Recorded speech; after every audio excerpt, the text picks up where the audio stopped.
Folks. Yeah, you got it on. Hey, Dr. Reagan, can you hear us? I can. Okay, still waiting on a couple of folks to make quorum, but we'll get ready to start here shortly, okay? Sounds good. Good morning, Dr. Reagan. Good morning. I'm glad to see you. I heard you had a little challenge. Yeah, it was an unexpected retina detachment, partial detachment. I don't know what happened. Like I didn't have, like nothing happened. I just went in to my doctor because I'm like, this is looking a little fuzzy. And she's like, your retina is detaching. You have to go have emergency surgery. So yeah, it was an interesting week last week. So it's still a little blurry and it does not look great, but could not be in my house 5 more days, so I was ready to kind of come back and at least do a little bit of getting back into the swing of things. Yeah, I've enjoyed that as well. Us nearsighted folks are at risk for that, and it's not a lot of so. Yeah, it is not fun. It is not fun at all. That's all right. How you doing, man? Great. All right. Good. Stranger. How are you? Nice to see you. You got the tie on. You're not happy? Oh, no. I had a detached retina. Okay. I'm so sorry. How are you? Hey. Hey. I'm good. First 2.5 weeks, so. Oh, yes. Did you come today or yesterday? Last night, yeah. I swear to it. Oh, I don't know, if this is a cedar, I guess it is a I cedar. gotta go look in the middle of the camera and I feel better about it. Yeah. Yeah, I was thinking about getting outside, but here we are.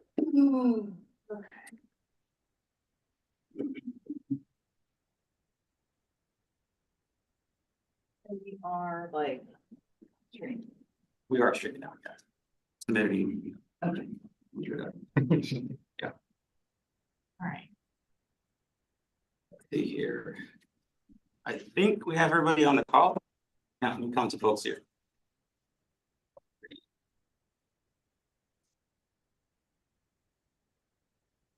Okay, Dr. Reagan, I think we have everybody. That's great. Over Well, here.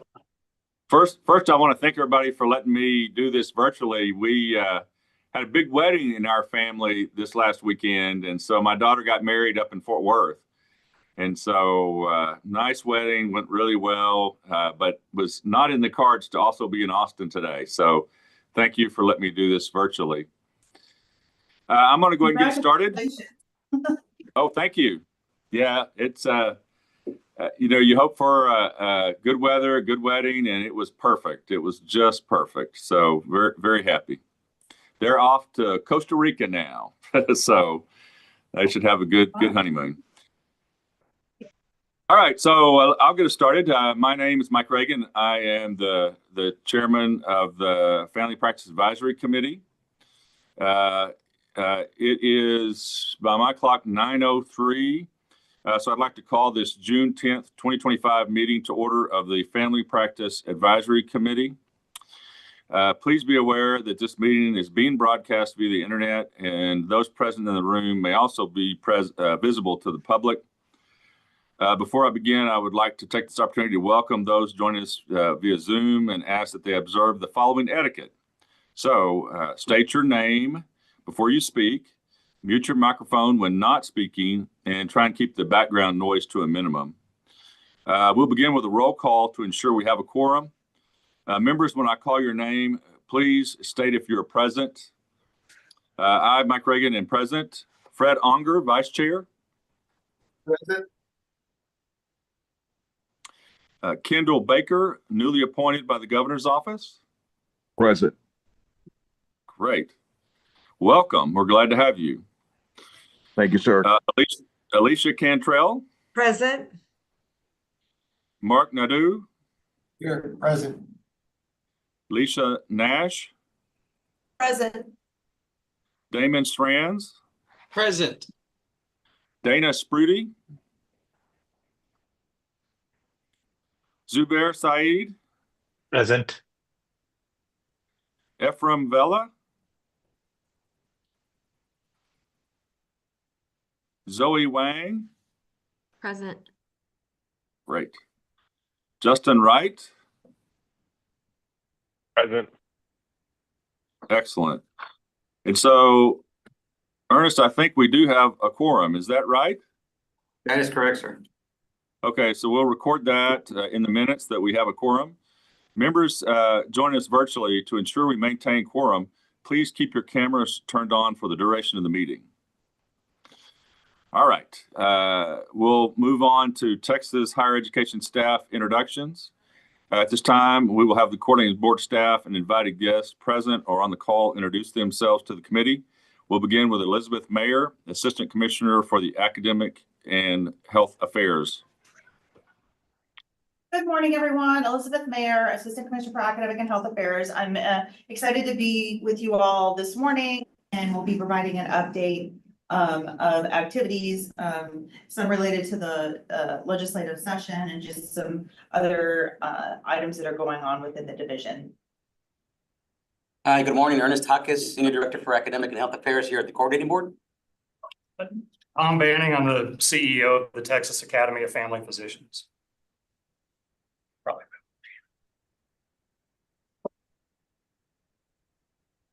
Is that everybody? That's everybody in the room. Yes, sir. And how about online? Anybody additionally online? Good morning, everyone. This is John Wyatt. I'm a Senior Director for Government Relations at the Coordinating Board. Very good. Glad to have you. All right.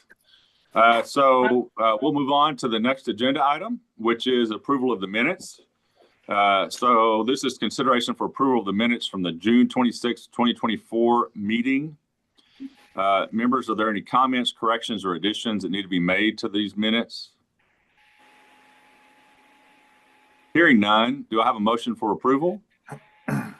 Motion for approval, Zubair Said. Second.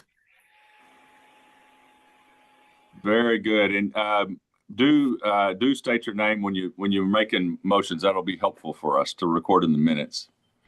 So the second was from Zoe. Zoe. Thank you. It's a little hard for me to tell. I got a lot of screen action going on here, so so thank you. Any other discussion? All right. All those in favor say aye. Aye. Aye. Aye. Are there any opposed? So the motion passes and we approve the minutes. Thank you very much. All right. The next item is updates. And so this is related to Texas Higher Education Coordinating Board updates, legislative update, and update on the Faculty Development Center activities. We'll begin with Elizabeth Mayer, Assistant Commissioner for Academic and Health Affairs, who will provide an update on the Coordinating Board and then be available for questions. Ms. Mayer. Morning again. So I just want to give you some updates about some things that are going on within the division, and then John's going to give a kind of deeper dive on legislative stuff, but I wanted to highlight a couple of things. So first of all, I wanted to let you know that we have recently hired someone to help support the graduate medical education experience program and planning. As you all know, Cindy Fisher left the agency 5 or 6 months ago, but Christian Bone has started and has fantastic experience in terms of running grant programs, and we're very, very lucky to have him. And as you all can imagine, the GME expansion program is quite complicated, so he is getting on board and learning our grant processes. And we have also hired Christine Ayala to support all of the grant programs within the agency.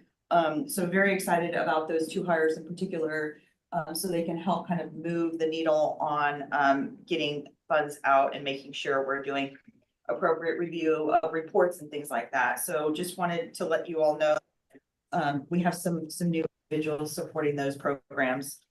And then in addition, after quite some time, we were able to leadership provided support for us to establish or acquire a grants management system which is very, very exciting. We have not had that before.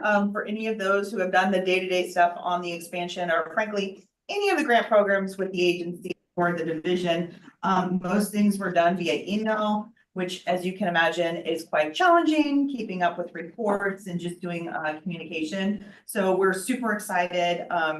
We have acquired the grant management system, and it is now in the process of being reviewed. There were 3 specific grant programs that were selected as the initial pilots as well as establishing the system. So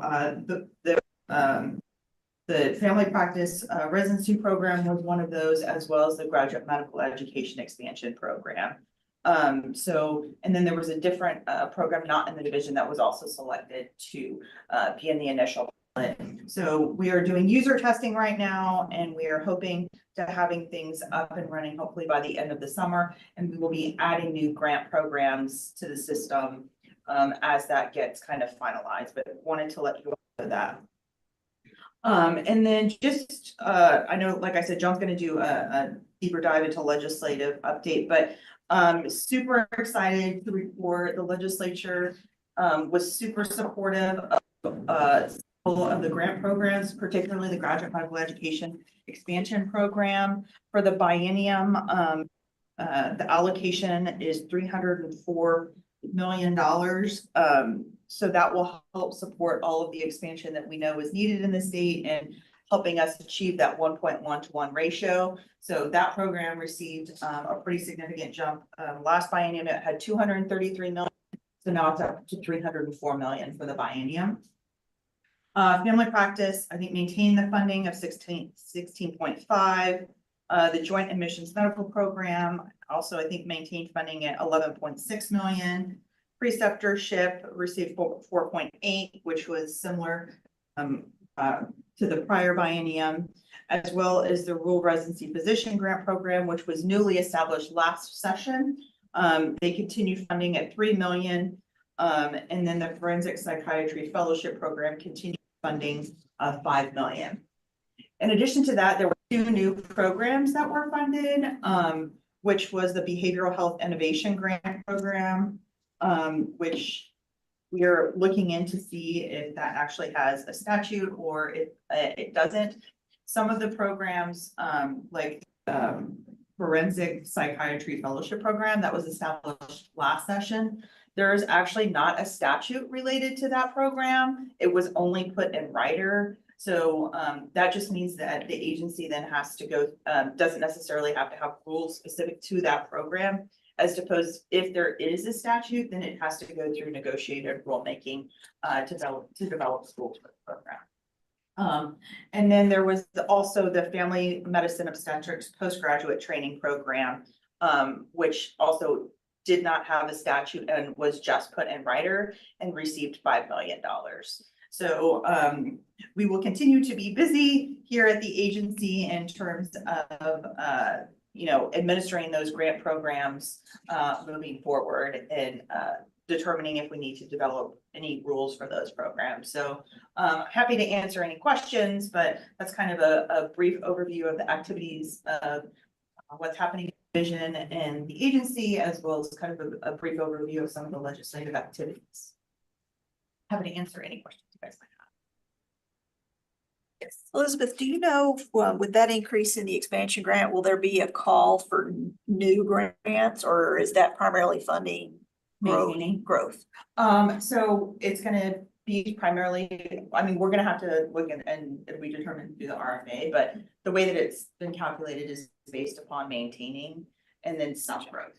Okay, and that's historically been how it's gone, but we've had, as you all know, several new medical schools start, and I think there's even a couple that haven't had graduated classes yet. So we tried to do the calculation based upon all of that, but imagine it is a little tricky. But when we do the calculation and provide it to the LBB, it's using those maintaining numbers as a starting point, and then also looking at the graduates that are going to be completing and trying to do our best to. And I would imagine there was complications in terms of programs that close or spots that, don't get filled. Yes, and I think you know, one of the challenges is this is kind of a constantly moving target. Yeah. Y'all know probably better than I do in terms of, positions, you know, coming open, people leaving the program, and that's just a constantly moving target. And so, we try to account for that as best we can, considering that. Usual cycle, if there is a call, it'll be in the early fall. Yes, yes, that is the plan right now. And then there was one other thing, that, we got that I haven't looked into, but would require us to do some kind of study on the OB-GYN workforce. So we are gonna need to talk to leadership about how we will be executing on that, piece in China. And I would hope that, and I know that you will, take it into consideration that there are family physicians that are doing obstetrics. It's not specific to just board certified OB-GYNs. Yes, so, session just ended, so we're kind of like getting all of our ducks in a row and kind of figuring out what responsibilities we're gonna have. And then figuring out potentially what resources will we need to execute on, because we've got a couple of other studies as well, but the one that's relevant to this group is, studying that OB-GYN, workforce. And, you know, to Tom's point, you know, geographically, if you look, we're out here in West Texas. A lot of the communities in West Texas, it is only family physicians who are providing women's health care. So it is kind of a tricky question that needs to be kind of comprehensively assessed. I think that's a good point. Agreed. Okay, any other questions for Ms. Mayer? All right, hearing none, we'll move on to the next item, which is the legislative update from John Wyatt, Senior Director for Government Relations. John? Good morning. Again, John Wyatt, I'm a Senior Director for Government Relations at the Coordinating Board. So I'm going to provide a bit of an overview of some of the decisions that the legislature made during their recently concluded session. So as you may know, the legislature adjourned sine die last Monday. So that concluded their regular session.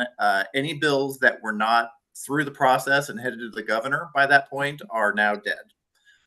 So we're now at the point where we're in what's called the governor's veto period, where he has 20 days from sine die to decide whether he's going to sign a bill into law, whether he's going to veto the bill, or whether he's going to allow the bill to come into effect without his signature. Those are the three options he has. That also includes the governor has a line item veto authority in the budget. So he is able, if he should so desire, to veto specific provisions within the state budget. So again, he has 20 days from sine die to make those decisions. So we're not 100% there on what's going to actually be enacted into law. But again, I can talk about what the legislature did adopt in their session. So there were a lot of big wins coming out of the legislature. There were some big wins for students and families in Texas, including several items that are going to expand medical education opportunities in Texas, as well as to support medical professionals in our state. So I'll start with some items in the budget that Elizabeth actually already did a great job of highlighting. So the family practice residency program was held steady, $16.5 million for the biennium, which is the same as the current biennium. However, the legislature did make a significant additional investment in the graduate medical education expansion program. The general goal of which is to maintain that 1.1 to 1 ratio of first-year residency positions to medical school graduates. So the final budget included a total of $304 million for GME expansion, which is a $71 million increase over the previous biennium. And I think it's really important to note that that increase was in the introduced appropriations bills. That wasn't something we had to fight for over the session. That was something that the legislature recognized at the very start. This is somewhere where we want to invest additional state funding. So that was, essentially that took it off the table at the very start of the session. So we're very grateful to the legislature for that investment. The legislature also included a rider regarding GME expansion. Just so you know, so riders are language in the budget that direct agencies to do certain things or to implement things certain ways. They're not bills which create new statute, as Elizabeth said, but they do direct our agency to do certain things. So the GME expansion program had a rider that requires us to include information in our legislative appropriations request for next session regarding GME expansion utilization. So specifically, they're looking for information on how those funds are being spent, the actual and budgeted expenditures by awardees in the program, and other information that we're to include for them next session. You may be aware there was some pretty significant conversation on the Senate side around GME expansion and how those funds are being utilized. And so in the final equation, what the legislature decided was we want more information to be able to make, to potentially revisit this topic next session. So that's the posture we'll be in going into next session. The budget also funded some additional items. The Family Medicine Obstetrics Postgraduate Training Grant Program. So the rider says that those funds are to support the development and expansion of family medicine obstetrics postgraduate training grant programs and to support the salaries and benefits of training physicians. So we'll have to figure out how we implement that. And then the legislature provided about $200,000, actually exactly $200,000 for that study on education and retention of obstetricians and gynecologists in Texas. So that'll be something that we'll be working on during this interim. So those are some budget items. Additionally, the legislature did pass several bills that relate to medical education and medical professionals in our state. SB 1998 by Senator Joan Huffman allows the coordinating board to contract with an organization to operate a statewide pediatric subspecialty preceptorship program for medical students enrolled in Texas medical schools. So that would have to be, the organization would have to be either a federally recognized nonprofit or operated by a state medical school. And again, the language is permissive. It says that we may do this. SB 646 by Senator Royce West makes several changes to the mental health professionals loan repayment program. Particularly relevant to this group, it increases the maximum lifetime amount that may be received by a physician from $160,000 to $180,000. It also includes some additional bonus payments for recipients who are fluent in languages in need and who practice in rural communities. HB 5154 by Chairman of Higher Education Terry Wilson makes changes relating to the JAMP program and its administration. These include clarifying the responsibilities of the JAMP Council in terms of their administration and oversight of the program. It directs the council to pursue opportunities to increase scholarships to at least 30% of the total amount of funding for the program, so that at least 30% would be dedicated towards scholarships. And then it also directs the council to pursue additional funding opportunities, whether that be through legislative appropriations, soliciting gifts, grants, and donations, as well as collaborating with private foundations and corporations. And one other bill I'll highlight is SB 25 by Senator Lois Kolkhorst.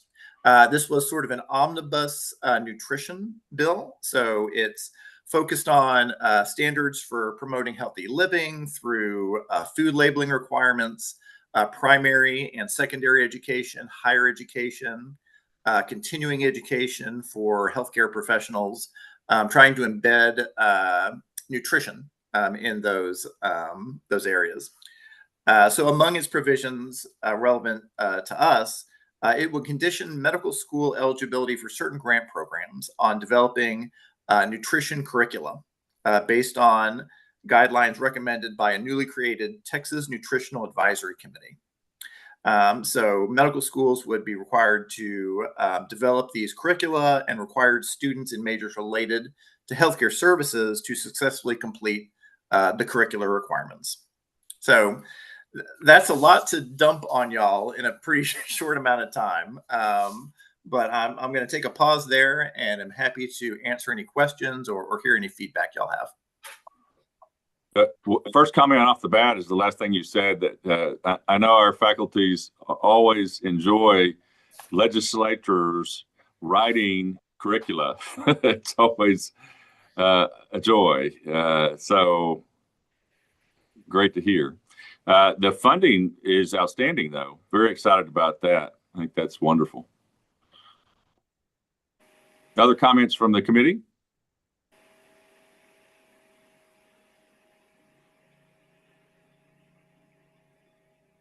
All right. Well, thank you, Mr. Wyatt. Appreciate the update. Appreciate y'all's time this morning. Yeah, we'll look forward to seeing what the governor does. Figure out everything that gets passed. Absolutely. Our next item is an update from the Faculty Development Center. And Sharon Manson, the FDC director, will provide this overview. Ms. Manson, would you offer an overview? Okay. Yes. You have my report from from up to December, where we outlined some of the things that we did. We did not have a class for GCAM this year, so our cohort number was large, and then as we got closer to the drop dead deadline, we only had a smaller number. So we pivoted and offered a program called ProTeach, and ProTeach was a CME which we provided free for those family medicine fellows that were going to be enrolled in GCAM, but then we didn't. So we also offered it up to others, and we had 19 initially enrolled, and then 5 completed the 7-week course. But it had 21 hours of GME. 21 of those, for 3 of those family medicine, they were free. The other 2 had to pay $95 for it. But that was our main program is GCAM. We also did the Family Medicine Leadership Conference that we had the highest attendance that we've had in the past. I think my number is 69 that attended the Family Medicine Leadership Conference that we put in place with, we moved it from April to August, and we coordinated it with TAFP's resident and student summit. So it was also part of the next day was the residency fair. So I think that increased the numbers and the accessibility because we moved it out of Austin to Grapevine. So we had a huge number there that attended. Let's see, since we did not do GCAM this year, we offered ourselves for free. We offered our programming for the Faculty Development Center to go to the various programs throughout the state, and we hit a couple of programs that we hadn't gone to a couple of times. So we were able to go down and visit a number of residency programs. So all told, I think last year I provided a report of our outreach, and we have hit all but 1 residency program now in the state of Texas. So we've just got 1 left to go to have some interactions with. We have a new class for GCAM, and I won't show my presentation, but we finished up the Chief Resident Conference. We had 44 family medicine residents in Texas attend. We discounted their registration fees from $600 to $200. And then if they came in person, we discounted even $100 more. So of that, like I said, we had 44 that were family medicine in Texas and 6 others that were family medicine in other places. So we had a nice touch of family medicine throughout. And the conference, they left with, they formed a group of chiefs, of family medicine chiefs through WhatsApp. So we have a way to connect with them throughout the year, and we plan to contact them sometimes through the app, but mostly through following up with a couple of emails as we did this past year. We sent a leadership email and a time management email to them and just kind of did some check-ins. So I plan to do a little bit more than that.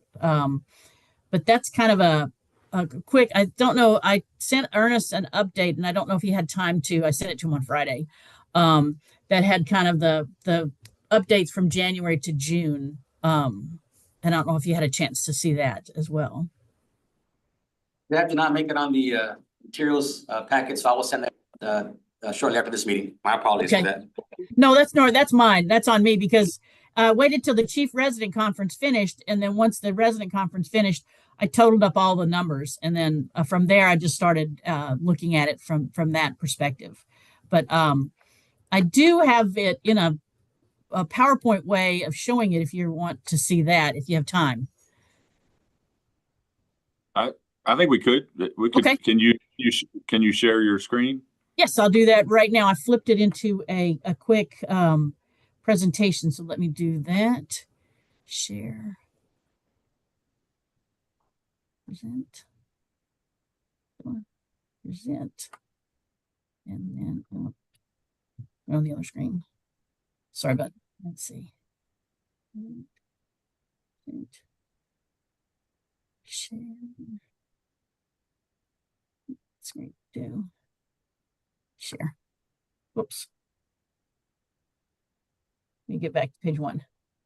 So this is kind of the addendum that I had done. It's in a PDF form, so it's not in this long form. But it shows kind of the program since 2020. We only have one remaining program. It's the St. Luke's program. And they're new, so we have time to work with them and get them. But that only one program in the state of Texas out of the 42 have not interacted with the Faculty Development Center since 2020. Of those, we still have 6 that haven't sent a chief and 6 who've never attended FMLC. So we're still targeting kind of those to try to get some involvement there.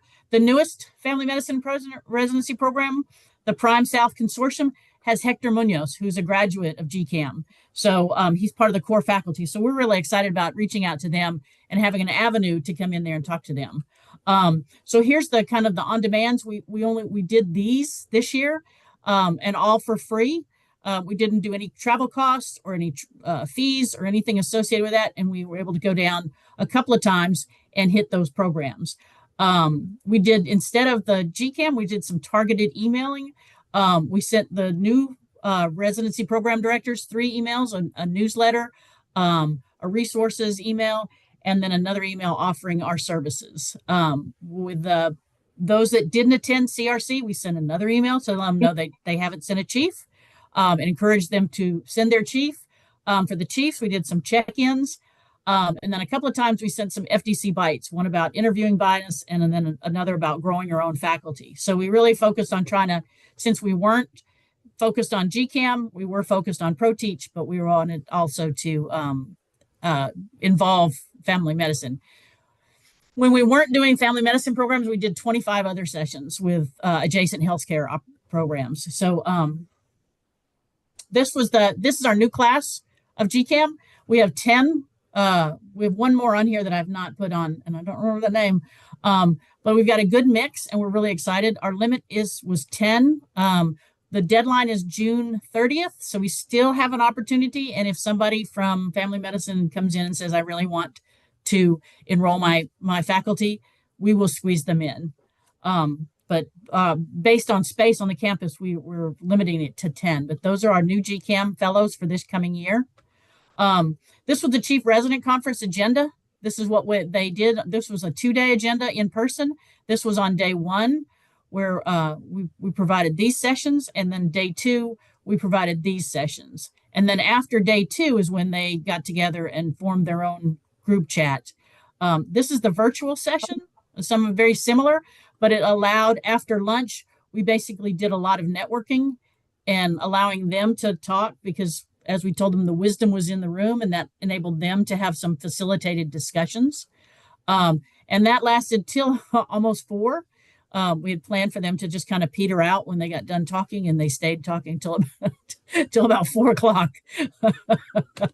But our total attendance, as you see, this year we had 69 chiefs. Family medicine were 50 of them in Texas, or no, overall 50. But I did into kind of a cost revenue. We did a discount of $18,000 for Texas family medicine as that $200 discount off of the $400 discount off that registration fee. So all told, once we came through, we were able to support the conference and do what we wanted to do, is provide opportunities for chiefs to train. It was $200 for family medicine. If they came in person, we discounted it even more to offset some travel costs. So we got it down, we made it only $100 charge. And again, those were mainly to cover foods and speaker costs. But this was the group that stayed till day 2, and they wanted a picture. So last year's in Family Medicine Leadership Conference occurred after the coordinating board meeting, and this was the agenda for it. That, like I said, it was in Grapevine, so we thought it was, and it was in cahoots, I guess, with TFP's resident and student summit. So the attendance was higher than it has been. Last year we had 79 in attendance, and we presented 9 sessions. We still have a long way to go for the conferences in August 22nd. So we have 35 registered, and we probably have more. I haven't checked. This was checked on Thursday, so I'm sure we have more. These new programs we're able to attend that we hadn't been able to reach, so we were all excited about that. These are the sessions on that didn't match up very well, but these are what we've got planned. The legislative forum, the forums for GME, I don't need to read those. You can see those. And then we've got a discussion session planned with a couple of other folks about changes in family medicine and residency programs and residents, and some opportunities there. So that's kind of what I had quickly put together to us. That's happened since January to June. All right. Thank you. Any Any questions? Just if I might offer a perspective, the chief resident course has been, to me, colossally successful. I mean, people vote with their feet, and a huge percentage of the people came. So I really appreciate that. I think all the programs do. I think that should continue to be an emphasis item for the center. We ask a lot of the chief residents, and I think it's really important that we honor that by giving them some training. And we've adapted based on their questions and feedback. Last year they said we talked to them too much, and so this year we put in some intentional networking and intentional times where we stepped back and gave them cases or opportunities to discuss with each other. So we listen on their feedback and we change and adapt how they need it. That's very good. All right. Well, thank you very much. Appreciate your work and your presentation here. All right. Thank you. All right. We'll move on to our next item, which is new program eligibility. This is agenda item 4. It's consideration and possible action to approve FY 2026 eligibility for family medicine programs under the Graduate Medical Education Expansion Program. This is an action item. Mr. Jaquez will provide an update on program eligibility for consideration and approval for fiscal year 2026 funding, and then will be available to answer questions. Ernest? Thank you, Dr. Reagan. So on the screen, you guys should have a table of about 8 programs. These are the programs that have been on our radar for the last couple of years. These are potentially programs that will be eligible in the next couple of cycles, 4 cycles actually. This year, we're going to focus on the first 2. Baylor College of Medicine, St. Luke's Health, East Texas program, and Texas Tech Trans Mountain. It was right over quite some time now, but I think they've completed their first cycle of residencies this year, so are now eligible. So as you can see on the screen, they all have these 2 have continued accreditation statuses. They both started in July of 2022. And will be eligible this September for funding pending application and approval and such. But potentially overall 135 residents over the next 4 cycles. This year we'd be adding 27 residents to the funding pool. And like your consideration and approval for these 2 programs. Dr. Reagan?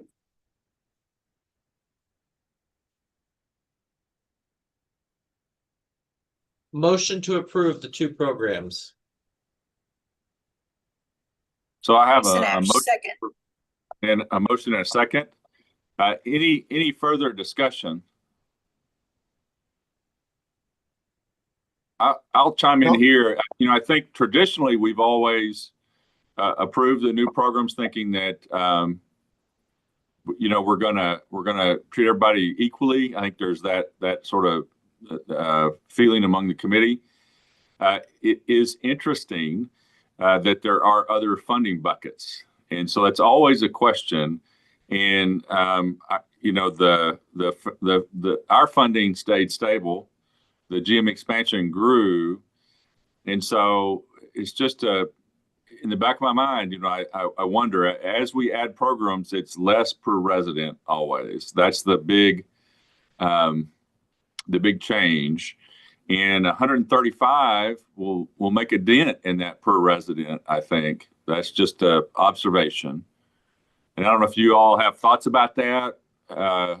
What do you think?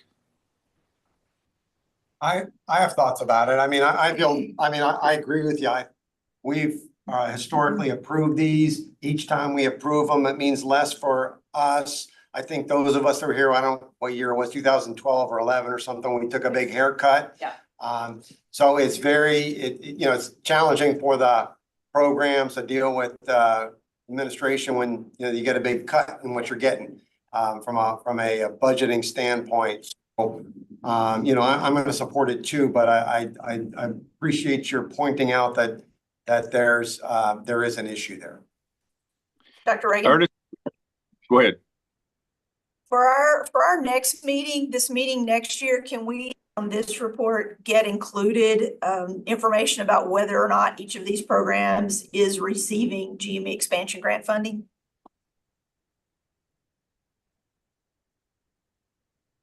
I think that'd be a great idea. I think right now it's about half, so about 17 or so programs are receiving GME funding, roughly Yeah. speaking. But not all of their residents. They're only getting a portion, right? Correct. Some. Yeah, Yeah. yeah. So just want to be clear, it's not like their entire program is receiving this 5. Yeah, we have a program. Yeah. I was gonna ask, Elizabeth, the legislature's requiring you to do a report on the GME expansion. Yes. Could there be an opportunity to address this concern or issue in that report? If we have the data where we can show, you know, programs are receiving expansion grants, they're receiving family medicine program, and at some point, you know, you're gonna kind of get to a tipping point where people will be getting, you know, above and beyond what the GME expansion dollars are. Right. And, you know, maybe that could tee us up for a better discussion next legislative session on how they want these dollars to be allocated and utilized. Yes. And I think Ernest and I talked about, like I said, session just finished. So looking at the language in that writer, teasing out how we're going to do that, because it's all self-reported data. And so working with our leadership to determine how we want to move forward with that, because I think it will be a little tricky. I mean, you guys are going to discuss, I think, the financial for just the family practice, and, you know, there's quite significant differences in what that looks like. And so looking at that as at a larger scale, like, how are we going to do that and making sure, you know, we're being conscious of those differences, because, you know, we're going to have to talk to folks to see how we're going to execute on that, and any support we might need to do that, because that's not an insignificant ask in terms of, you know, how are you spending these dollars? I just think that there's a variation in the financial reporting just for the family practice programs. And so that's going to be, I think, a leadership discussion. But as to John's point, Elizabeth? Yes, sir. One comment I would make about that, this is having been on the committee forever, a long time. I feel like the financial reports don't represent reality, probably. Yeah. And if you're gonna bank on those, it's a mess, I think. Yeah. I do think Lisa's thought about what the funding flow into the program is a good way to think about it, because there are some programs that I believe all the residents are funded through the GME expansion program. Now, you made a point, some have add-ons, and so there's a little bit of variability, but a whole lot less variability if you just look at it at the program level and the dollars flowing in, because you got a bunch of program directors here and they'll tell you that they borrow from Peter to pay Paul all the time to make the books balance. But I think the dollar flow in is a good way to look at this. Okay. And there is a difference, per resident is pretty low for our funding relative to full funding. And so, I think it does get to a question of sustainability of some of the programs, perhaps if you bleed that number down too much. And so I think we do need to come to this with a good reasoned thought. Are you worried about taking the approach that Tom suggested? Is that problematic? Do you think? No. I think we're just, like I said, there was a lot of discussion about GME during the session, and I think the impression that I have is the legislature wants a better line of sight about what's happening with these funds. And we have been very, very fortunate in the legislative support for particularly the GME expansion program. This program started in 2012. We have not had a session in which there was a reduction. But to the point that was made earlier, I was, when we had to do the significant cut, that it was about $15,000 for the family practice program, and it got cut to $6,000, $7,000, $8,000. Yeah, it's a big number. It was a haircut. It was significant. So trying to balance, what may be to come, and to give the legislature a line of sight about what's happening in terms of the funding for, family practice and GME, and what the intersection is, and even potentially this new program, the family medicine sector postgraduate. I know that's, postgrad, but just making sure that we're in alignment about what each program is getting. And a little bit, I know Tom has a comment, a little bit of a side comment, but one of the things that the grants management system is going to be able to provide to us moving forward is we're going to be able to have a better mechanism to look at the programs and see all of the funding that we're getting, which right now was a bit of a manual process. So that's a little bit of a side thing, but is another way that the grants management system that we have coming is going to be able to help. So you can look at the totality, of what the programs are getting based upon all of the grant programs. So. I was just going to say that, the program has been operational since 2012, and I could be wrong, but I don't think I am, but it's never been audited. So, how those dollars are flowing and being used for is definitely something the legislature is interested in. Yeah. I'll point out some things on the financial report that with the new reporting requirements, and just to tag along on what John Wyatt said earlier, I think we really need to rethink the way we're doing things, the way we are doing the funding, and we cannot go back and ask for more money when money is not being expended in the right areas. GME dollars to go to resident education, and if they're being used for all this other stuff, we have no reason to come in and ask for more if we're not using it for what it's supposed to be used for. And so I'll talk about that a little bit when we come to the financial report. But thank you for having the discussion on my behalf. Yeah, one other stuff. So you're going to cover that later. But I think we can, as we're working through fulfilling that requirement in the rider, making sure that we are also including the family practice residency program dollars as well, and figuring out, what does that look like in terms of what programs are getting from, both grant programs. Yeah. Because Hi. I haven't done the analysis, so. This is Eric Warwick, Baylor College of Medicine. I'm one of the alternates for this committee. I will just kind of point out again, there is flexibility differences between the two grants.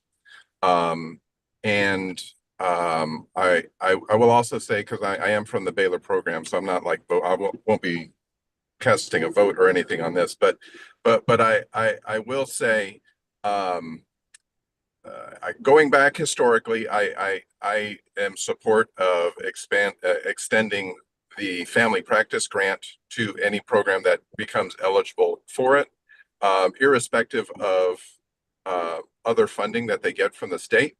Because the reality is that a family practice grant is able to support more of some of the administrative functions of a family practice program that is not supported under the GME dollars that comes from the expansion grants. And so that's something that I haven't heard brought up in part of this discussion.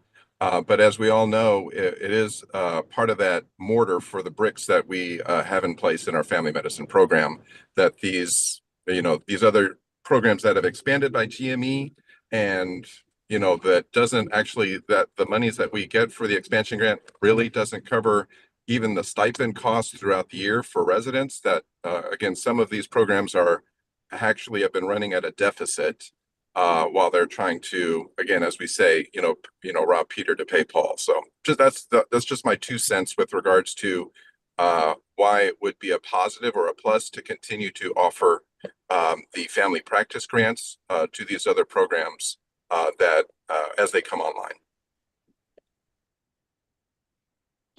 So I do have a question, and maybe Elizabeth, you can answer this. What would be the repercussion, do you think, if we did not approve programs that were eligible? Any repercussions? I mean, I don't know, to be perfectly honest, because we've always historically approved them. I don't know of any potential negative. I mean, I think that you all provide a recommendation to the board, and this will be going to our board. So, I think I don't know potentially what any kind of negative other than those programs wouldn't get that funding. And is that potentially setting some kind of standard moving forward? Sorry, Mike, I think the negative would be, one, you could get overridden by the coordinating board. Yeah. And then 2, if these programs found out that they were eligible, but you recommended that they should not get the funding, there's no reason that they wouldn't. I certainly would go to my state legislator and say, why are we being excluded? Which, could create issues. Depending on, it looks like it's Trent Ashby, quite a few folks from El Paso that you'd be dealing with. Well, and I think part of it is too, like, what's the criteria? I think that's kind of the struggle right now, is like, we don't necessarily have criteria saying you should be in or you should be out. Right, and it's just, a decision and based upon funding amounts. To your point, does the difference in the per resident amount, including them or not including them, that's really the only criteria you would be using to make the determination? Yeah. Well, I was Tom, I was going to make the same point. I'm sure we'd hear from programs if they weren't approved, Yes. or I would expect to hear from them. And so I do think there are some consequences on the other side of this. So that's why I favor looking at it as a broader issue, not a per program issue, thinking through this. And it really does go down to sustainability. In my mind, the reason to not fund programs that are getting GME is so that the programs that are not getting those funds can have additional funds to make it sustainable, right? So there's 2 buckets in my mind, those that get the additional funds and those that don't. And it's surprising to me because I really thought when they launched the GME expansion program that it was going to be a time limited deal, but it's turned out to not be. And so it's a curious situation. But I do think we ought to work toward a broader discussion, maybe at our next meeting, where we can kind of think through the issue and develop a strategy. And it may be we just keep doing what we're doing, which is okay. But I think we ought to keep our eye on the sustainability of the older programs. That's always a worry. And I think what we can do is do, to y'all's point, the data analysis in terms of this is how many are getting each kind of bucket of money. But also to what Eric brought up, also clarify how funds for each bucket can be spent. So that is also clear in terms of these funds can be used for X for this program and these funds can be used for X for this program. Just so we provide clarity to everybody about, you know, here's the data, these are the funds that can be used, and then you guys can have a bigger discussion about what might be the appropriate approach moving forward. That's good. Okay. Well, I think before we got off on this discussion, which was very good, and I appreciate us having that conversation, we had a motion and a second on the floor. So I'm going to say again, any other discussion? So we have a motion to approve the two programs proposed. All those in favor say aye. Aye. Aye. Any opposed? So that motion passes. Thank you very much. Okay, we'll move on to the next item, which is item 5. FY 2026 funding scenarios, consider and possible action for funding recommendations. This is an action item. Ernest will provide the committee with funding scenarios and recommendations, and then we'll discuss it. Thank you, Dr. Reagan. So in this case, since approved the two programs, we will look at assumption B, which supports all the programs in the 2025 cycle with the addition of these two new programs. So on the chart here, you see the 3 different options. The variable here is the amount for the FTC support. As we decrease that amount by $50,000, that increases the per resident amount by $53 roughly. So historically, option 1's been the option that the committee has favored over the last couple of years. But just take a look at it. You know, we do 40 row rotation slots every year. Committee approves 3 public health rotations, FTC support of $100,000, and that gives us at about $8,500, $8,530 for per resident amount in the option 1B. 2B decreases FTC support by $50,000, so you'll see that increases the per resident amount by $30 to $8,583, and then the last option, of course, zeroes out the FTC with the highest per resident amount at $8,636. So those are your funding scenarios. The detail is included in your packet with the line items for each of those options. Do want to point out that this year with these 2 new programs, we'll be back at 34 programs. And we'll discuss this later in the annual report updates, but 2 programs are set to close. This year, June of 2025, one of the UTRGV programs is closing. And then in 2027, the NAP program is also in UTRGV will be phasing out and close as of June 2020. So that in this scenario, they're excluded here, but then we're adding back in the 2 new programs that were just approved. Dr. Reagan? All right. So any discussion? Hearing none, do I have a motion?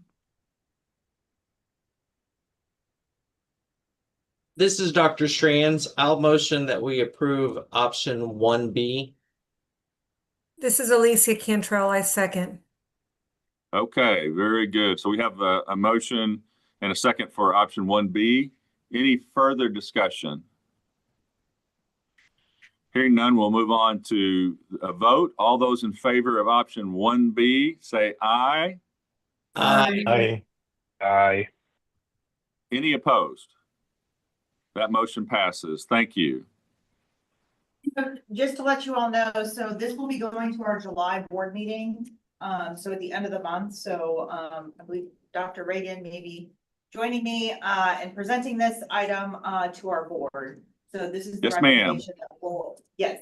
So this will be brought to our board at the end of July, and then we will have a determination from the board. Yeah, very good. Yeah, we should remember that we are recommending, so we're recommending that funding. All right, very good. We'll move on to the next item, which is item agenda number 6, guidelines for allowable and prohibited costs. And so we touched on that just kind of briefly, but this is coming under more scrutiny, so we need to pay careful attention. So we'll consider and take possible action to approve guidelines for the Family Practice Residency Program funding use of allowable and prohibited cost. This is an action item. Ernest will provide the committee with information regarding the guidelines, and then we'll have a discussion. I will tell you that the first time I attended a coordinating board meeting back in the dark ages, they had me stand up there and defend the getting rid of a bunch of computers that we had bought with coordinating board funds. And they were being used as doorstops in our clinic because they were so old. But they grilled me mercilessly over getting rid of those computers. So it's a serious deal. Ernest, you want to take it? Sure, thank you. So yes, we'd like to bring some proposed guidelines for family practice residency program. In doing so, the primary goal here would be to align with the GMA expansion program standards to ensure that funds are primarily used to support direct resident costs, but also for consistency and to simplify administration for both programs.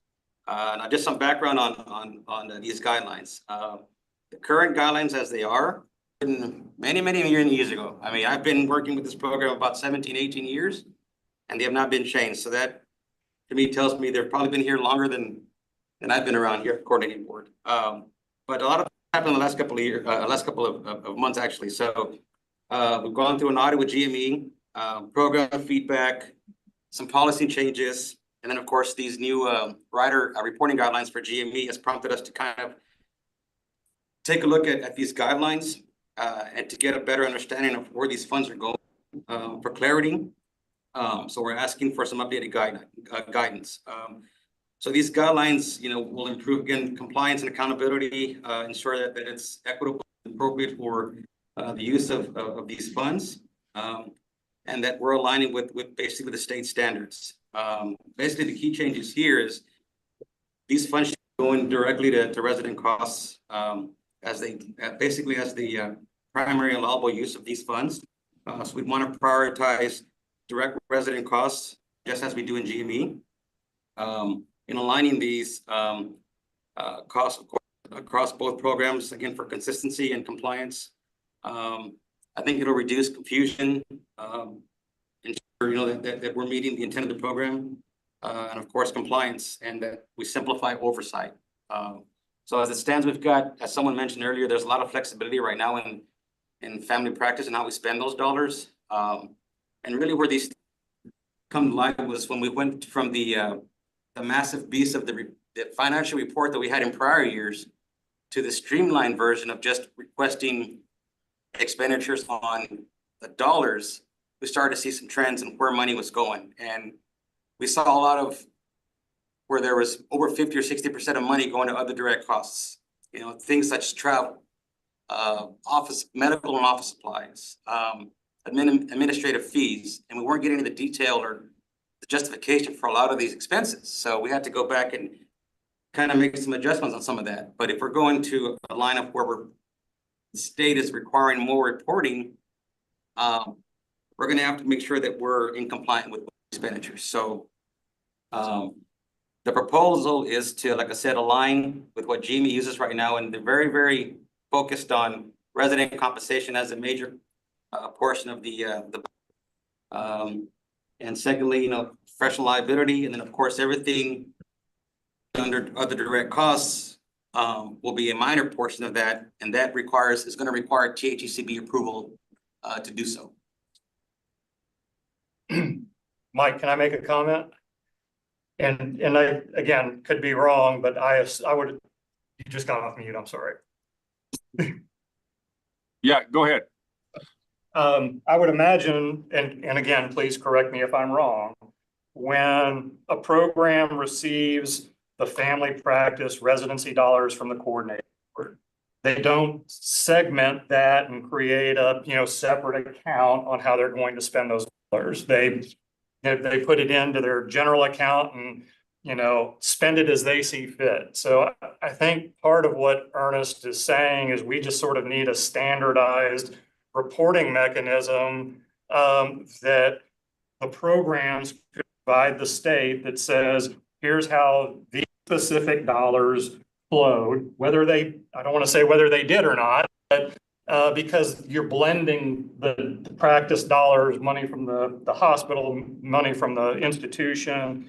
But if we could create a template for our programs or their CFOs to use to say, here's where this $8,600 went. That would, I think, make y'all's lives, the coordinating board's lives easier, and put all of the programs in compliance with what the intent of the legislature is. Well, and I think that's the key as well, is we can articulate that these are directly going to the, I think the intended purpose of the legislature, which is to support residents.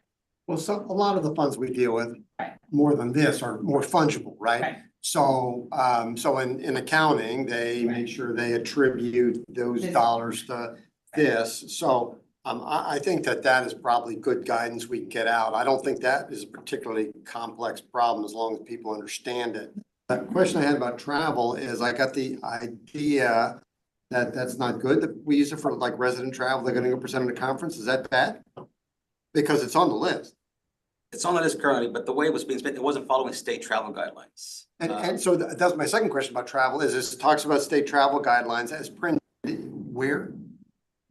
By the comptroller, I believe. Comptroller has some guidelines Right. on. So like when we travel at the state. Yeah. Like you have to go and meet like the required hotel, like sometimes you can't stay at the conference hotel. Like you have to stay at a different hotel, or you have to potentially, you could stay at the conference hotel, but then you're personally responsible. Like you have to meet the comptroller guidelines in terms of the travel requirement. Yeah. Oh, okay. It's just easier mostly to attribute it to salaries, then you don't get into all this. So economy versus first class. Right, Yes. exactly. Yeah, that's very helpful. I think we can help people by getting some guidance. Yeah, yeah. And then, you know, you guys can just make the choice, like knowing that, you know, we are using the comptroller requirements. Do you want to try to do the math? Or the accounting necessary to pinpoint that that's how you spend the dollars, or is it just easier to direct them in a different way that is clear and precise as to what we're how it should. Yeah, that's interesting, because we're UT, right? Right. But so I guess, I think we're following the guidelines, but are there other guidelines? If we're following the UT guidelines, we're good. My understanding is I think each institution probably has flexibility in how they're doing it. So, I'm not gonna direct you to, because I don't know. Your institution. I was at UT System and things were different than how they are here at a state agency. So I think it just depends on your kind of institutional direction and how that particular leadership, is gonna provide guidance or directive about how to use travel funds. That's very helpful. And if Sharon's still on the line, you know, this might be a good addition to the Faculty Development Center conference or meeting in August to put together a group to say, let's develop a template that we could share with all of our colleagues. Yeah, even just some discussion around it would be helpful. Yeah, and we're happy to partner to figure out kind of what the best mechanism is to develop that, because way back when I used to work on administrative burden kind of issues, particularly with research. I don't want to create administrative burdens for anybody. For ourselves, for y'all have a lot going on. And so we want to be thoughtful about this and partner to make sure everybody kind of is getting what they need out of this. So I have a comment, and it goes along with what Eric said earlier. This is really aligning the fund expense or use with GME expansion, and his comment that the coordinating board was more flexible. This would be a departure from that. And in particular, if you'll go back to the first page, Ernest, one of the areas that is helpful to have included is that first one related to the program director, assistant director, and faculty. And so I want to throw out a scenario. Let's say that I'm managing a GME expansion program, fully funded resident salaries through GME, those grant dollars. I may have a hard time spending the coordinating funds on salaries then, right? Depends on how much you pay the resident. Yeah. Yeah.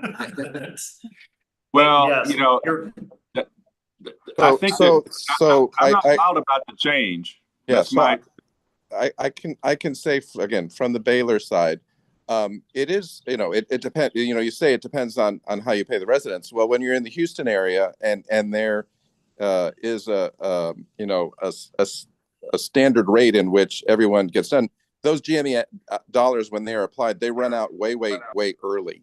They don't cover anywhere near a full year for certain residency programs. But the other side, again, as I was saying, is yeah, when the flexibility of that assistance for the coordinator or that assistance for other faculty in programs that are, again, trying to make, you know, find their own mortar even in their backyard as much as possible to keep this building. Having that extra flexibility provides that mortar that keeps a lot of these other programs together. So I would just caution aligning the family practice grant totally similar to the GME grant. I would not be in support of that. Well, turn to page 20. Yeah, I had somewhat of a similar scenario that I needed some clarification for, especially with what you, Mike, and Eric were talking about. I mean, with the proposed alignment with the expansion program, for example, here at UT Southwestern, our residents are actually hired by Parkland, and they get their compensation salary stipends by Parkland. A majority of our residents, I would say almost 90%, are hired by Parkland. And so, you know, the coordinating board, the FPRP funds, are mostly used right now for salaries, wages, and benefits for personnel compensation. This would completely flip our model because they're already getting paid by Parkland in terms of the award budget and we spend a good portion of everything that is given to us from these funds for, you know, personnel compensation. I don't know how this would align, and this may be just a one-off scenario in our case, how this would align with what we do here at UT. So yeah, I would also suggest, if possible, to put the personnel compensation in the allowable cost section, if that is possible. Yeah. So if you look at what Ernest just put up under other direct resident cost, bullets 3, 4, and 5. So educational and administrative support for residents, participation program, comp for faculty directly involved, and comp for staff directly involved. I think it's just a matter of how you report that. So in your case, you may not use any of this money for resident salary, but you can use 100% of it, or say 50% of it for faculty salary and 50% of it for staff salary, as an example. So I think there is flexibility in how you report it. It's just a matter of how the programs decide to do that. Well, Tom, it doesn't read that way to me. If you look at the first line in that area, it says solely at the discretion of the coordinating board. So it doesn't sound like it's a bona fide, yes, you can use it that way. It has to be approved independently. And also again, it says this is a draft, so we're not bound by this. So we can make changes and add as we need to. I mean, for me, the major areas of concern in this year's reporting were equipment, medical and office supplies, travel, and certain fees. Those were the areas where I saw big jumps, only because, like I said, prior years, these dollars were masked. So I'm more concerned with those elements, and if we can eliminate those or make those a minimal amount of the budget, I'd be I'd be a happy camper, so to speak. So those are the big areas of concern that I feel that if we don't revisit, and make an approval on, or a decision on, then we're going to be in some trouble, you know, moving forward when we start to submit reports to LBB and the legislature about how these funds are being spent. Like I said, they were some alarming amounts this year. for some of these areas, for some of the programs. Well, So- I'm with you on that 100%. Go I'm ahead. with you on that. Go ahead, Mike. No, go ahead. I'm with you 100% on that. I mean, the issue, I've got a similar issue to what UT Southwestern has, in that the paymaster for all our residents is the hospital, right? And Yeah. so I don't think we want to, I prefer not to circulate a document where we're saying major portion is to resident salaries, resident comp, because I can't do that. I can do zero on that. I use it for salaries, Yes, but sir. mostly faculty and PD salaries. So I think that's where people or programs are going to have probably the biggest difference, at least what I've seen so far. But we can move it away from the categories that are causing you problems. As far as the trouble areas? Yes, capital, travel. Yeah, equipment, medical and office supplies, travel, and certain fees. So I have a suggestion to that end.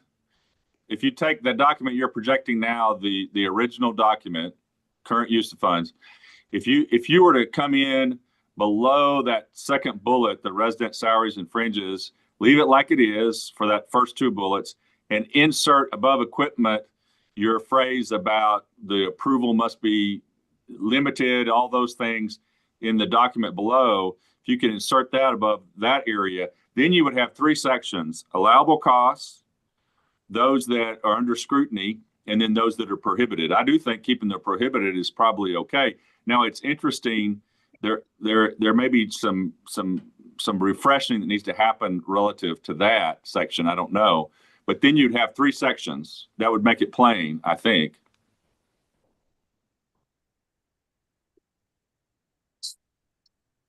I like that idea. I second that idea. It makes it much more clearer. So is the committee okay with residency program spending, 70-80% of their dollars on equipment?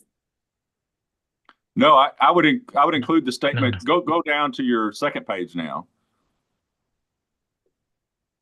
So I would take think all of that information that's limited here, like that first bullet that's there. I would include that in that section. We want to make it really plain that we're really tightening this up a little bit. Yes, sir. I think what Mike's saying is, there's the allowed amount, which is personal comp and resident salary.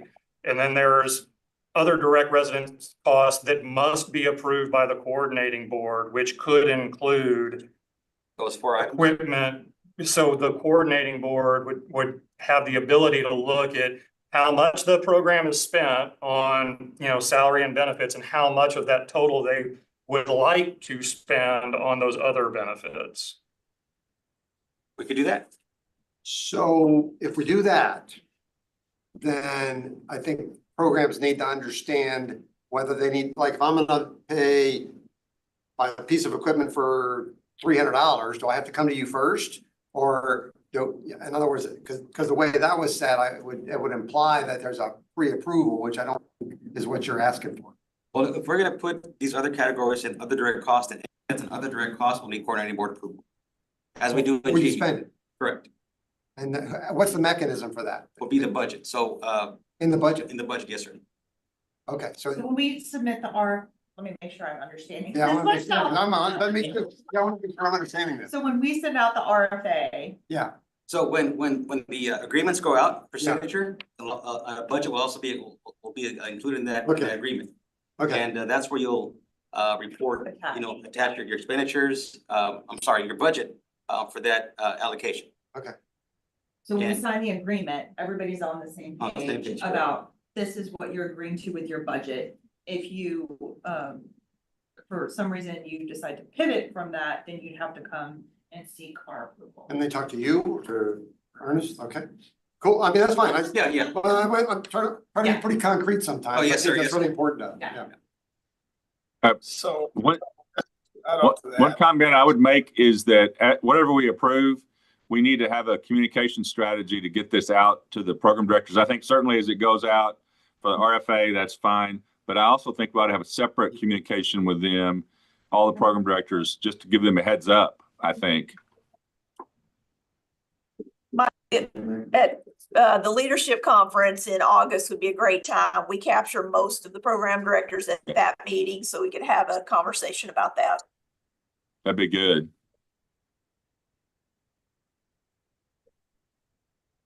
But I think that this needs to be part of that. Oh, yeah. And then we could Well, commit what- to sorry, following what- up what- with an email on the what was discussed, what was decided, and then what was sent out for those that didn't attend. And we're happy to, Ernest or I, or both of us are happy to attend that meeting to kind of go over this. Either virtually or in person. I can't remember where it is. But also as part of the application, when we push that out, we will make a notation that this is kind of the new process and make sure people are aware of that even before they submit their application. This is kind of how we're pivoting on this item.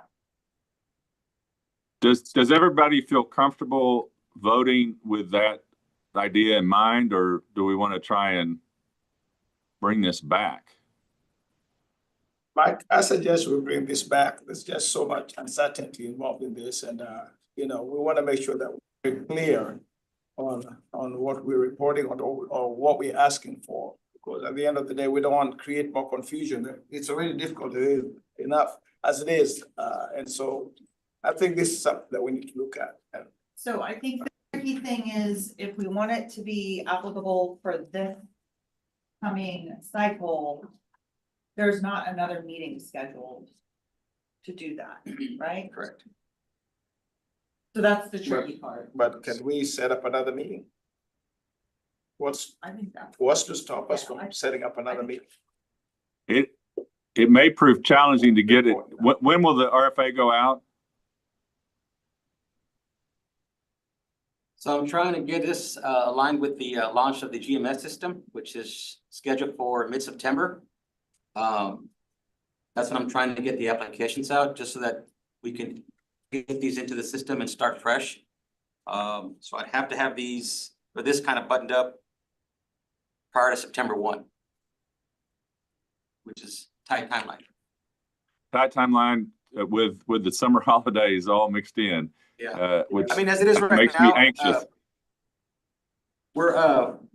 So when we implement the new budget this year, we did state in the agreement, I believe, that other direct costs have to be approved. A lot of that wasn't followed through. So we just kind of we need to iron that out in this next agreement. Even if we stay with what's currently in play right now,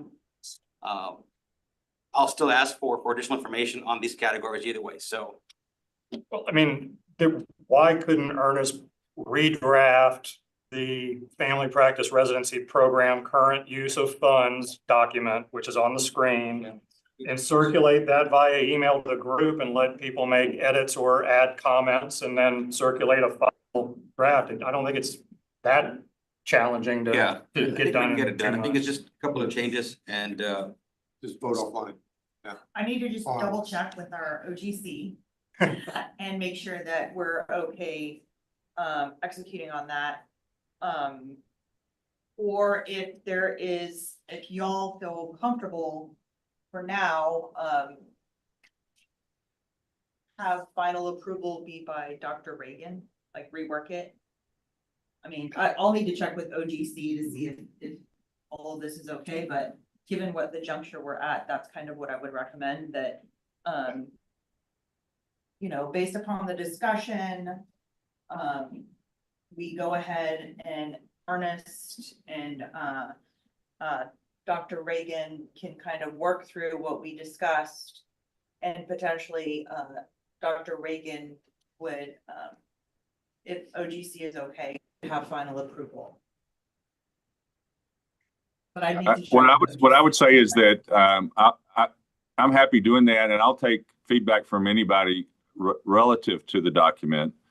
I think let's walk through it again just real quickly.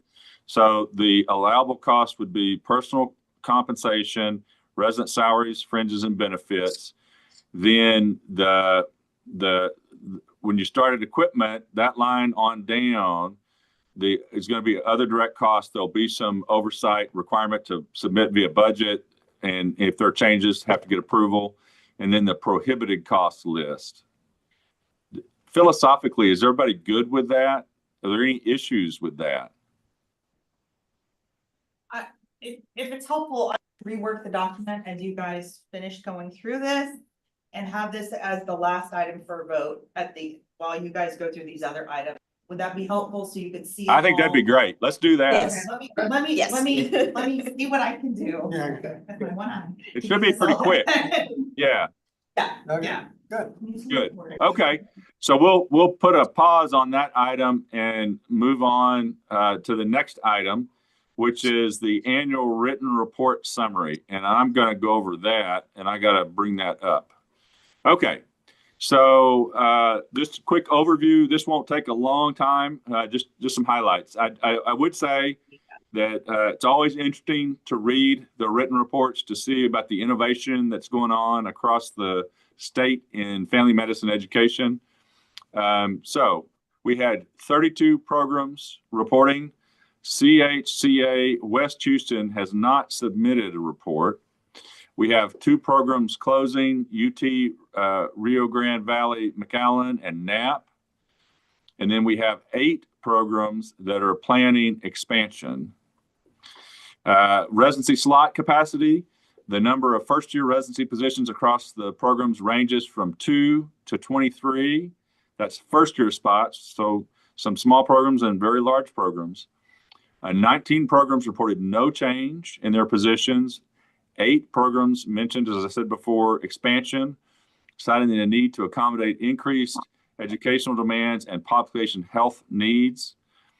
3 programs reported position reductions, either for strategic downsizing or funding and resource constraints. And this is the area I mentioned before we need to watch. If that number goes up, we may need to reconsider what's going on with the funding.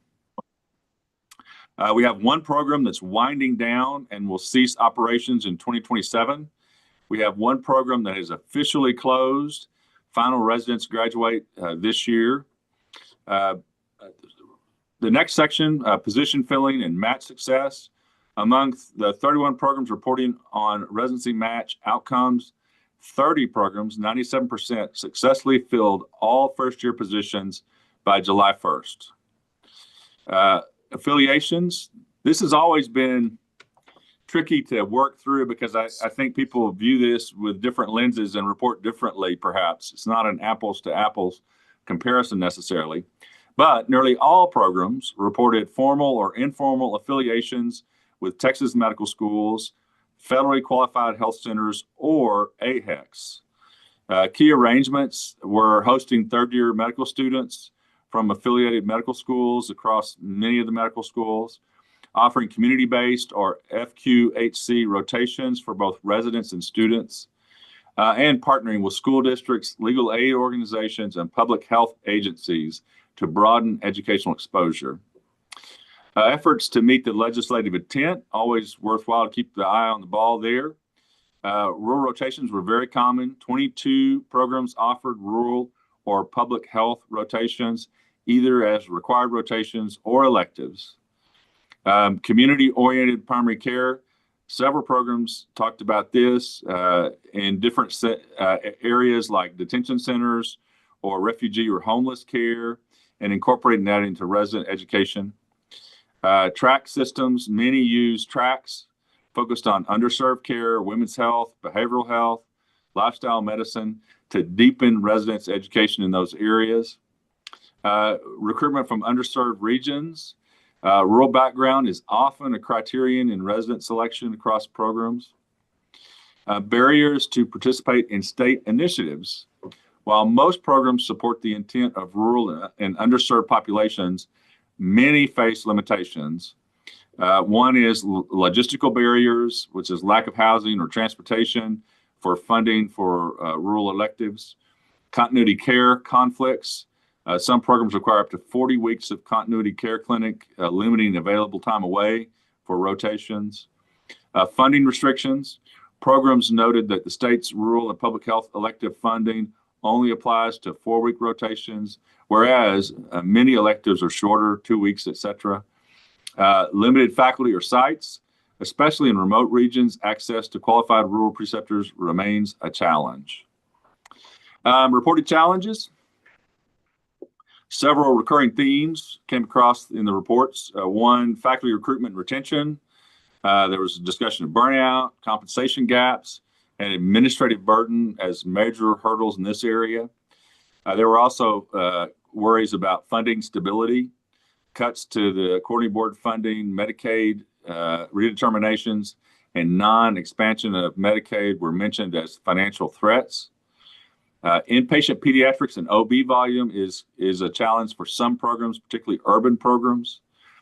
Changing hospital affiliations may reduce exposure to these key experiences. Administrative complexity was highlighted as a challenge, increasing regulatory and documentation requirements that strain both residents and faculty capacity. And then certainly resource needs to strengthen existing programs and support statewide goals. Programs recommend restoration or expansion of coordinating board funding. It's vital to support those programs. Flexibility in the support for rural electives, particularly that 2-week discussion that we talked about. Faculty development and retention programs, including academic salary alignment and wellness support. Infrastructure investments, enhanced clinic space, point of care ultrasound equipment and learning technology, and then support for integrated behavioral health. Many FQHC-based programs need ongoing funding to support co-located mental health needs. And so lots of great and rich detail there. That was just a kind of a fast overview. And I'll stop there and see if there are any questions.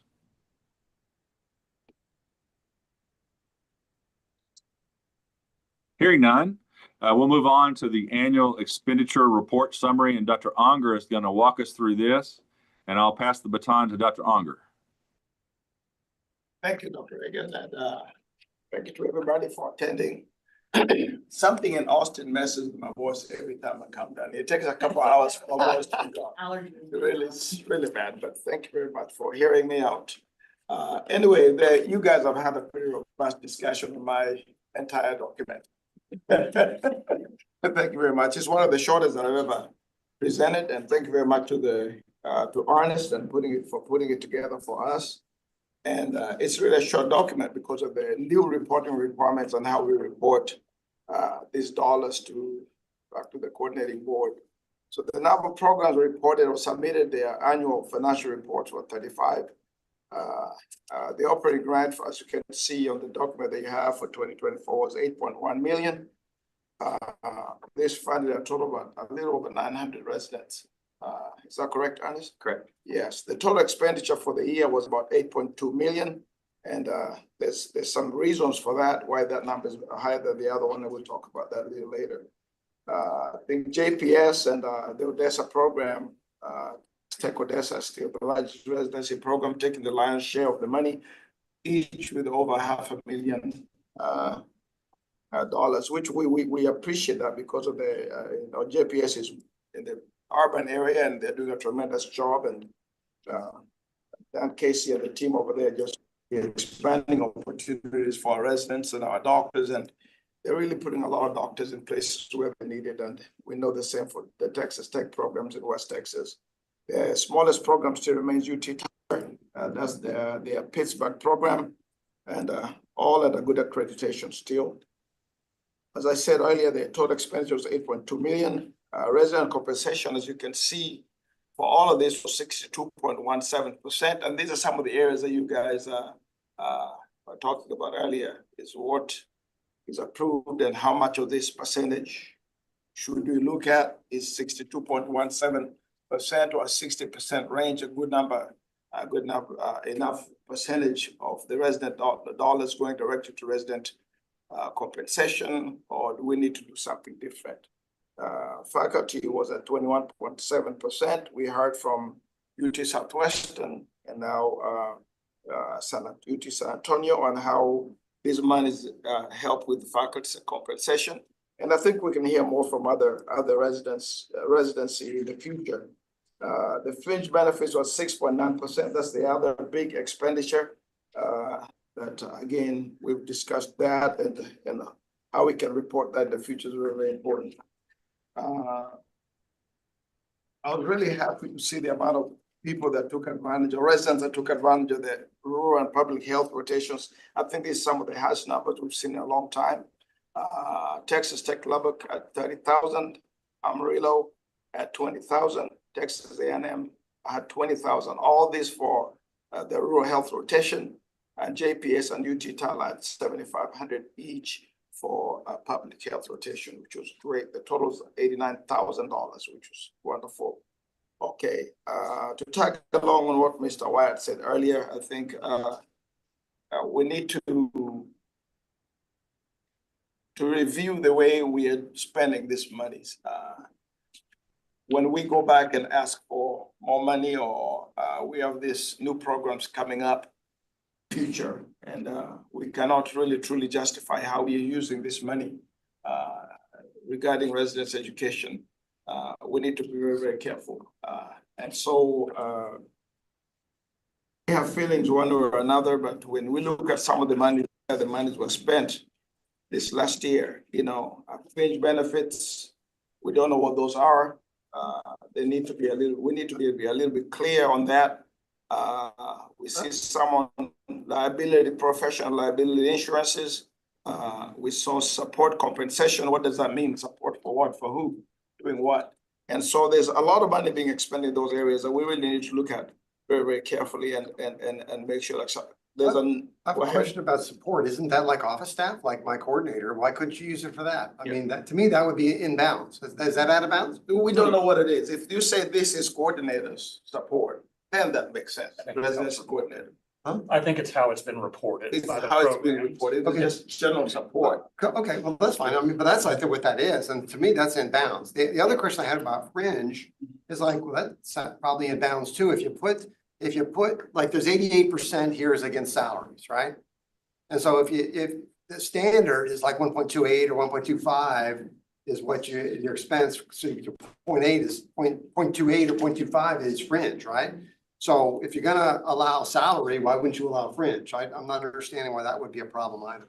I think clarity is the key to make sure that we know what it is that you're spending that money on. I mean, clarity, just be more specific as to what that support compensation is. I think just moving forward, just based on, like I said, recent audit with GME, just documentation. As long as we have sufficient documentation, justify each of these expenses. Because this looks like it's mostly in bounds to me. Yeah, okay. I think it is. And It I is, it think, is. you know, just based upon that rider for the GM extension, I just think there's gonna be more scrutiny on how all of the grant program Being funding is reported. actually being used. Yeah. And so we just want to be able to clearly and crisply articulate how the funds are being used. It's not to say that they're being misused in any way. We just want to be able to have the documentation and be able to kind of like I'm give with, them the receipts. I'm with you. We'll give you that, but I don't think I mean, Yes, we agreed. may have a problem explaining it, but I don't think we got a Right. big problem. Agreed. Yes, Agreed. it's not a problem. Again, once again, reporting,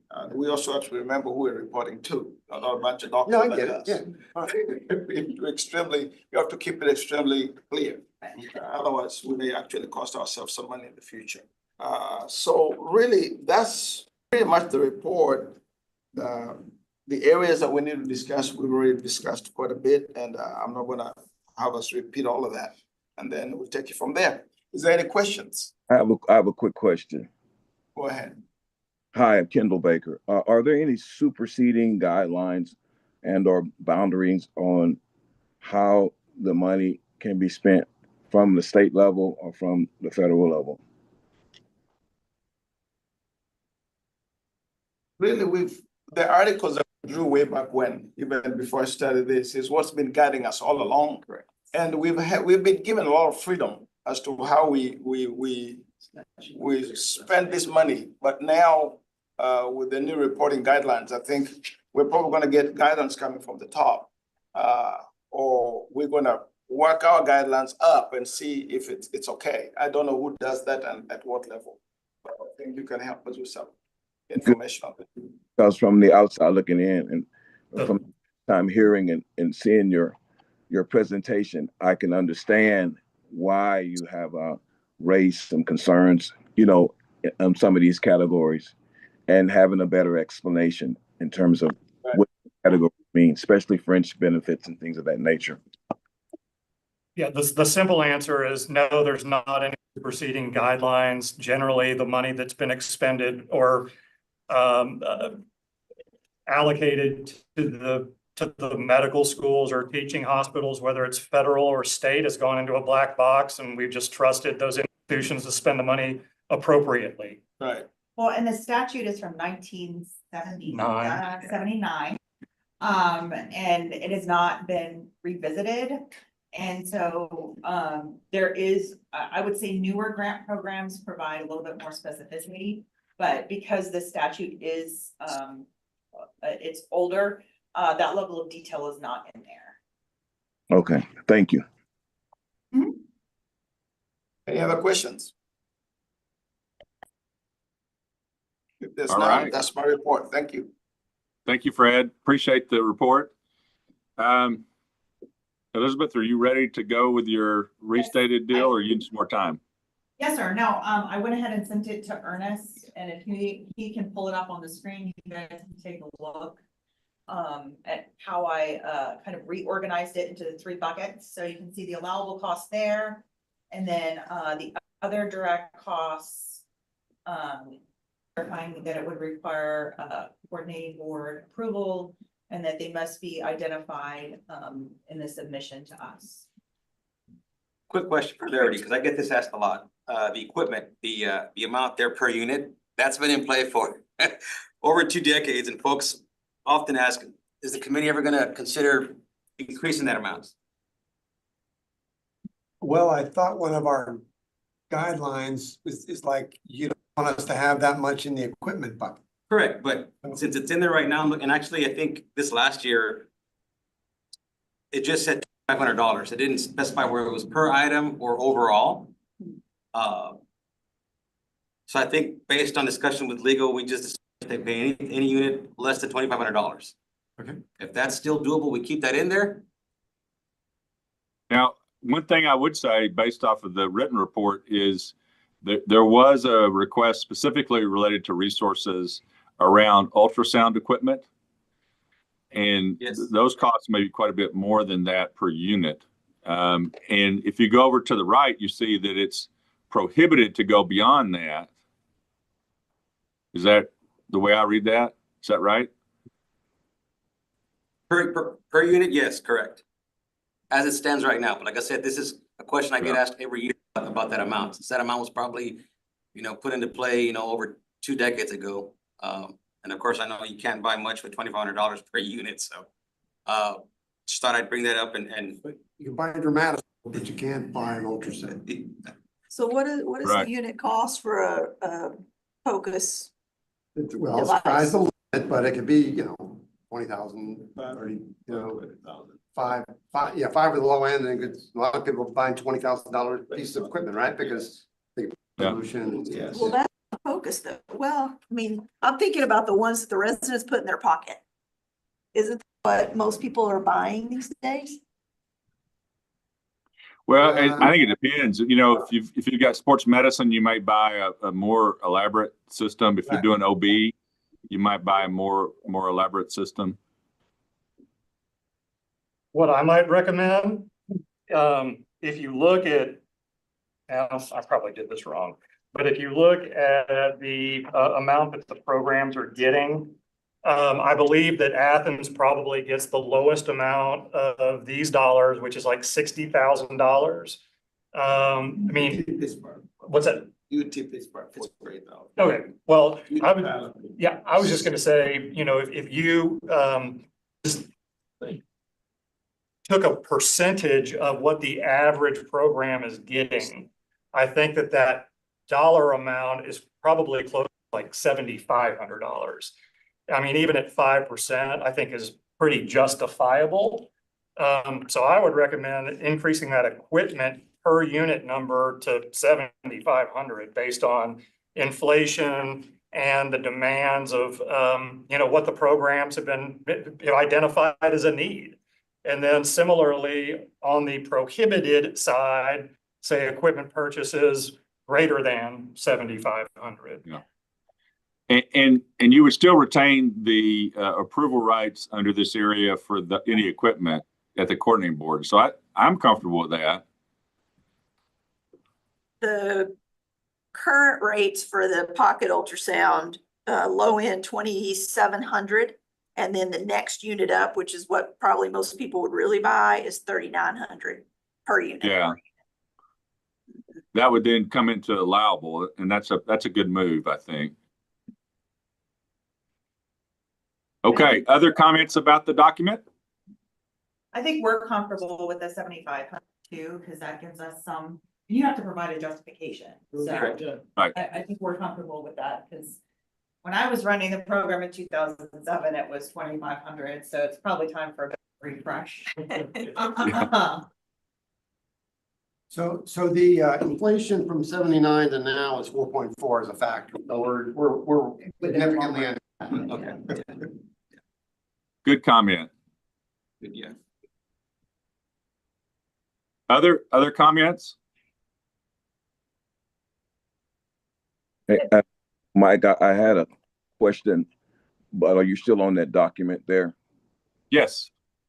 Okay, I had a question about your agenda item 7, just a quick question. I couldn't hit my button fast enough. Agenda item 7. Oh, on the written reports? Yeah, I just wanted to know how were you partnering with school districts, that's all. There are a variety of different programs. Sometimes there's a clinic placed in the school district. There are educational programs that happen in those schools as well. So health education happens, those kind of activities. And it's a compilation of all the different programs. So everybody has a little different programmatic response on those questionnaires. Okay. All right. Thank you. Okay. So circling back to the current use of funds document, any additional comments?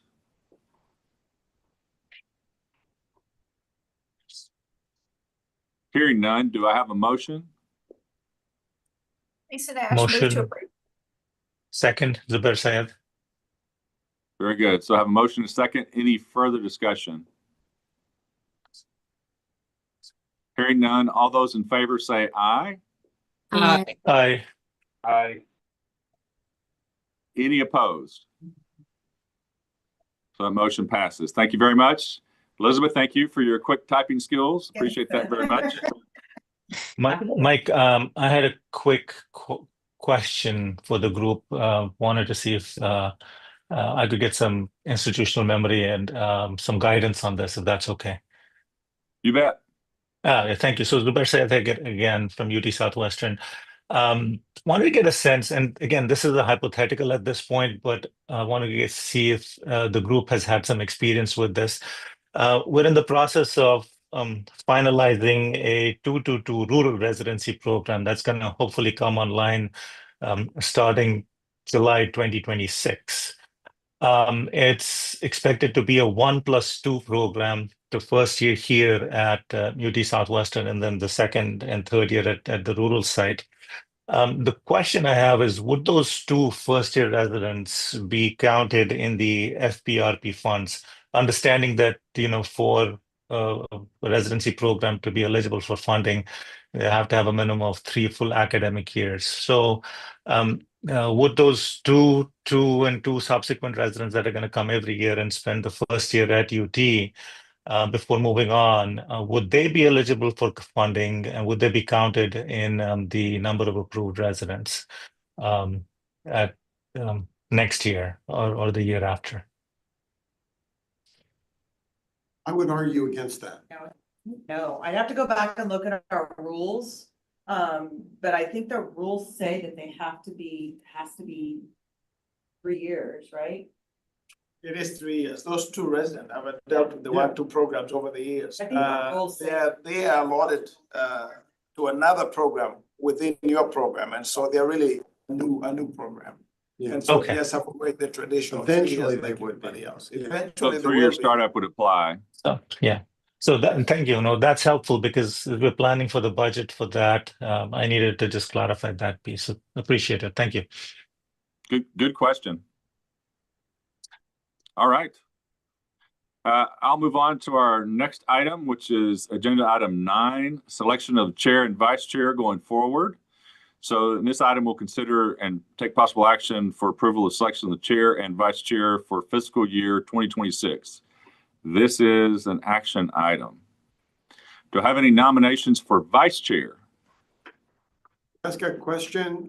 So you and Fred have done this for a long time, very capably.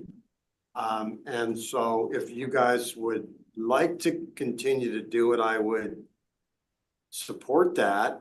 This is important work, so I think if somebody else, if you guys don't want to do it, or, I mean, if somebody else wants to push themselves, that's fine, but if you guys don't want to do it, then I think we should give some serious thought to the next person.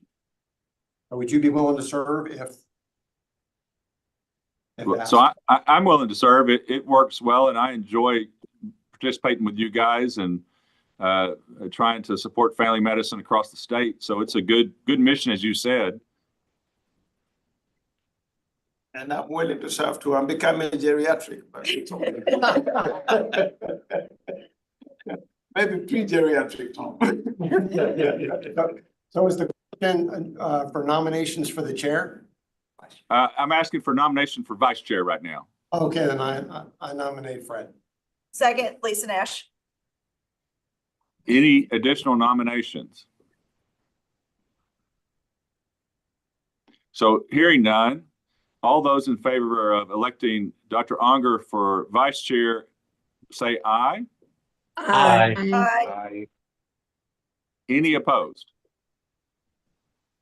Congratulations, Dr. Unger. You are our going forward vice chair. Appreciate your service. And I'll pass the chair on to you, Dr. Unger, to do the nominations for chair. Any nominations for chair of this committee? Potato, I nominate Mike Reagan.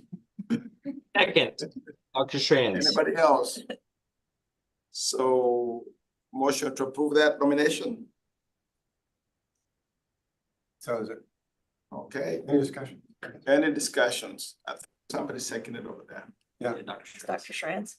Okay, any discussion? Well, Mike, you're it. We gotta get a vote. You got to vote, Fred. I think it's unanimous. Okay, let's go ahead and vote. Everybody say aye. Aye. Any nay, any nays? Thank All right. you. I appreciate it. We look forward to serving with y'all and fighting for funding for family medicine. It's a good thing. All right, we'll move to item 10, which is future agenda items and meeting dates. It will start any agenda items that we need to touch on. So just as a review, we had at least one thing that we wanted, not for this meeting, but just we wanted to discuss at the leadership conference. That was I think we wanted to talk about funding, and there was one other thing. I think it was the changes in the allowables and creating a template. Yes, those are the two things. So I just wanted to bring that just as a to the meeting, not necessarily as a future for this meeting. But we'll talk about those at the leadership meeting. And if someone could just send us those dates, because calendars are already getting nuts, so. Thank y'all. Yeah, a good communication strategy for that would be good. I appreciate y'all doing that. That's good. And we will also keep y'all updated or reach out as needed as we work on that report. You know, it's focused on GME, but I definitely think there's an intersection with this program as well. That's good. Okay, so go ahead. Mike, I've got two things for a future agenda. One is just an update on the how the coordinating board is going to move forward with the FMOB postgraduate training opportunities. And two, just to make sure that we have a better understanding of what programs and how many positions are being funded by the GME expansion grants. Yeah, I think that will be helpful as we think about the funding strategies. And we need to discuss that where we have some time to really kind of work through that, but we'll need some information ahead of that meeting to really have a good discussion. Okay, and the second item is related to dates under this agenda item. Ernest, do you have proposed dates for us? Not proposed, but a June 2026 meeting is probably best, just so that we get information in to meet our deadlines for our July board meeting. So for the second and third week of June, if that is doable. I think when you get into the third week, a lot of people are doing orientation, so I would suggest earlier June. Okay. Like First or second week. First or second week? Yeah, that's what I suggest. Yeah, that's good. And we can circulate those. I was gonna say, do you have a preference on a Tuesday or Wednesday? Tuesday works well, I think, for everybody, doesn't it? Yep. Traditionally, Yes. Yeah. good. Awesome. Okay. Thank you. And just, I'm not endorsing this, just putting it out there. Are y'all comfortable waiting to have this discussion about the GME family practice? You know, you all just want to have that discussion next June.